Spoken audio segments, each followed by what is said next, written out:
Hey buddy, hope you're traveling well. I'd like to start this one with a thanks. That's because I'm seeing a lot of you are returning back to the channel to watch newer video. Thank you so much, man. It means a lot to me. Winter is coming, and so let's descend from Uttarakhand to Kerala. If you're a successful Indian heroine, you definitely would have danced in front of this waterfall. Athirapally is often called as the Niagara of India.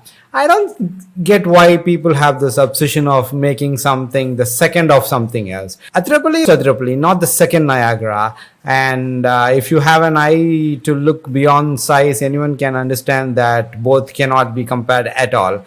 That said, not everyone from India can afford the Niagara, but Athirapally is definitely reachable at a fraction of what one would spend to reach Niagara. Fine. Chalakudi is the nearest railway station to Athirapally at a distance of about 32 kilometers. It can be done as a weekend trip if planned properly. If you are from Bangalore or Chennai, you have night trains that reach Chalakudi the next morning. From Bangalore, you can take the Kanyakumari Express. The train number is 16526.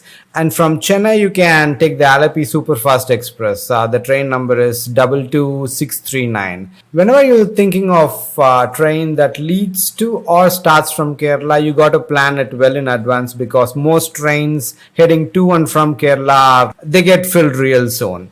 If you are farther than these two metros, the Cochin airport at Aluva is about 40 kilometers from the falls. Best time to visit the falls is September, October. Just when the southwest monsoon retreats, the forest is still green and the water level is pretty high, but not too high as in June to August, which would result in the authorities closing it down temporarily.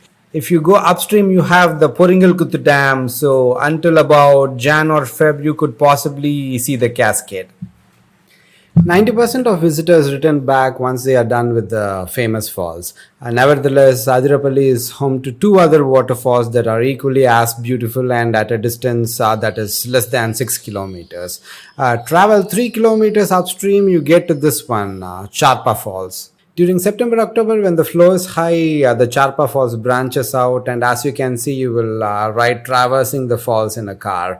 There are very few places in the country that gives you such an experience. Ride another 3 kilometers upstream of Charpa, you get to this last one in this trail, Varachal Falls. The Kerala government opened this one to public only a few years back, and before that, you got to take a special permission to get here.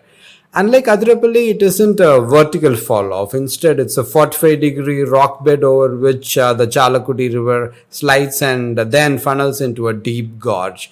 Apart from the falls themselves, the 6 kilometers between Athirapally and Varachal is nothing less than spectacular, where at most places sunlight doesn't touch the ground at all. Will you believe if I said there's a connection between the Himalayas and Athirapally Falls?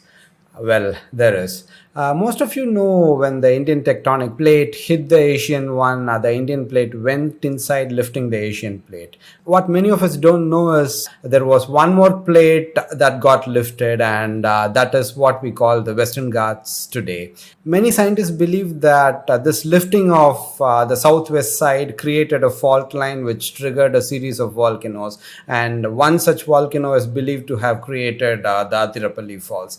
Take a look at the falls from far. You can see that the entire cascade flows over a single basalt rock. Basalt rocks generally have volcanic origins. There are two spots where you can access the falls. One is from the top and the other one is a short hike downhill.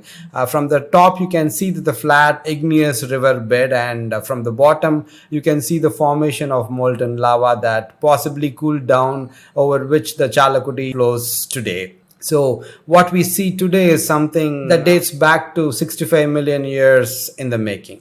This is the sort of crowd that you can expect on a weekend because the falls attract a lot of tourists from all around. Fame comes with a curse, isn't it? If you want the waterfall all for yourself and yourself alone, you got to be there on a weekday. But for most of us who can only afford a weekend trip, you can take a Friday night train from Bangalore or Chennai, or fly to Cochin, and then you can be back home on a Sunday night or Monday morning. If you want a car to go around, Glaison is a fantastic driver who knows a lot about the area, and he has a very well maintained Ertiga. I'll leave his number in the description. You can call him. Most places like Athirapally have a lot of monkeys and enough boats asking you not to feed them. Most of us might think we are being kind to wild animals, but in reality, by feeding them, you are pulling them off their natural diet and eventually making them aggressive. Once they get a taste of our food, it's only a matter of time they figure out they can scare you and get your packaged food. So please don't feed the monkeys because eventually they will end up snatching someone else's bag. Hope you enjoyed this video as much as I enjoyed making it. See you next week with another destination. Until then, travel more, travel safe. Bye.